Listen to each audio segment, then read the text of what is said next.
And now it's time for this hour's news review.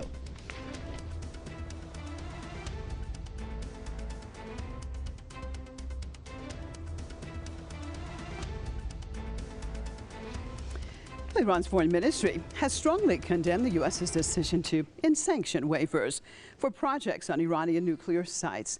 Ministry spokesman Abbas Mousavi said the U.S.'s bid constitutes a material breach of the UN Charter and UN Security Council Resolution 2231. He said Iran will respond with necessary practical and legal measures if the U.S.'s move adversely affects its nuclear rights. Earlier, Britain, France, and Germany also criticized the United States' decision, while the waivers had allowed Russian, Chinese, and European firms to continue work at certain Iranian nuclear sites. The U.S.'s move is seen as part of Washington's maximum pressure campaign against Tehran since President Donald Trump pulled this country out of Iran nuclear deal back in May of 2018. I'd like to welcome my guest to this program, Kenneth Fero, professor of media practice, Coventry University. Out of London is Saeb, Shaath, author and Middle East affairs expert out of Belfast. Thank you both for being with us. Starting off with Kenneth. Kenneth, your take on this. Why do you think the U.S. has made this decision at this time? Well, I think the US is making these kind of decisions all the time. We can see how it can't deal with its own issues internally, and it clearly can't deal with issues internationally as well. There's a building pressure now from the other parties involved in this situation, particularly China, which wants to have stronger economic ties with Iran. We can see with the Belt Road project that's been going on now for several years. And I think the United States is becoming increasingly desperate in terms of its loss of power. I think it's becoming desperate in terms of its abilities to have good international relationships, not just with Iran, but with the countries which it traditionally would see as its allies. We can see by the reaction of the Europeans, particularly Britain and France, that they can see that the future lies not with a confrontation between the United States and Iran, but with the ability to develop political, cultural, and economic ties, and that's the way the world is going. Unfortunately, America still lives in a past which is steeped in violence. We can see just historically through its creation, it was born from violence and it continues to use violence. And this is a form of violence, this kind of economic threats, economic terrorism, and it's trying to prevent Iran developing economically, and Iran has a right, as any other country internationally, to develop itself in terms of nuclear power.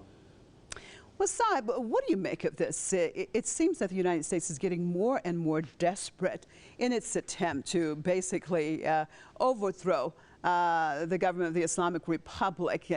Tell me about overall this type of desperation. It's as if it's imploding. Give me your take, your assessment of this. Exactly the point you make. In Moscow stated that the United States of America's foreign policy was becoming more dangerous and unpredictable. And at the same time, we noticed Trump himself saying that the nuclear waivers allowed Iran to access technology that could be used in nuclear weapons. And in the past, his administration allowed these waivers, which is they implicitly understand it serves the non-proliferation benefits here from seeing Iran is doing a civilian kind of nuclear reactors and projects. But the Trump's administration waging a dirty maximum pressure campaign against Iran. This move of using the nuclear program is not meant for the nuclear agreement, JCPOA agreement of 2015. It's becoming a tool which the United States of America and the Zionist entity want to destabilize the state of Iran, wanted to collapse the Islamic Republic and to achieve at least a regime change, so they can put hands on the Iran's wealth and control in the regions to reign supreme. This is the American goal. But Iran become very, very powerful lately. And the United States of America and Iran even moved to the edge of war twice in the recent months. We can see after they tried to assassinate assassinated the Lieutenant General Qasem Soleimani, and Iran just directed massive blow at the United States of America's bases. No country ever done that since the Second World War. Then you can see that against all odds with the sanctions and embargoes against Iran and the sabotage operation, Iran becomes the regional de facto superpower.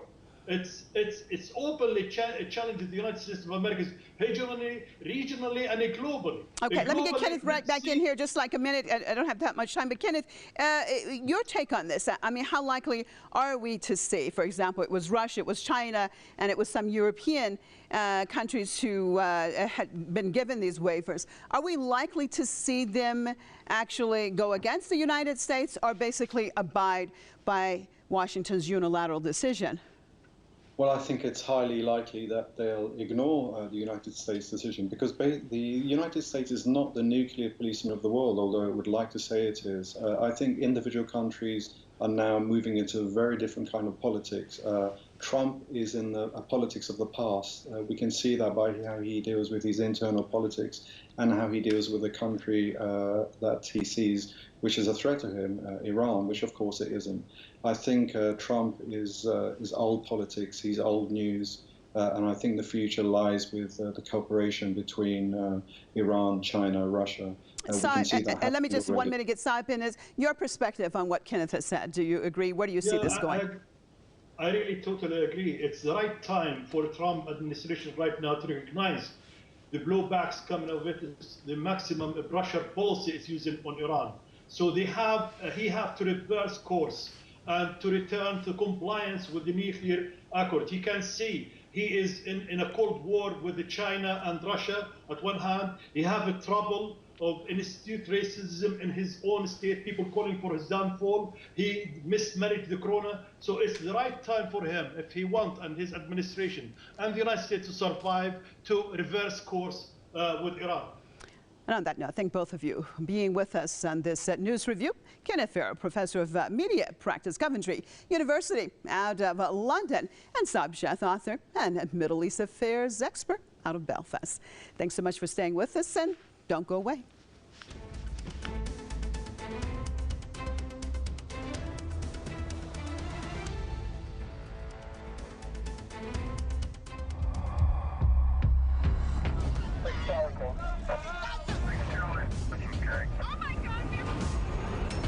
From the environment to business and economy, to civil and human rights, to treaties and agreements, to war and conflicts, we bring you the overlooked aspects of world events and news from the far-flung corners of the globe.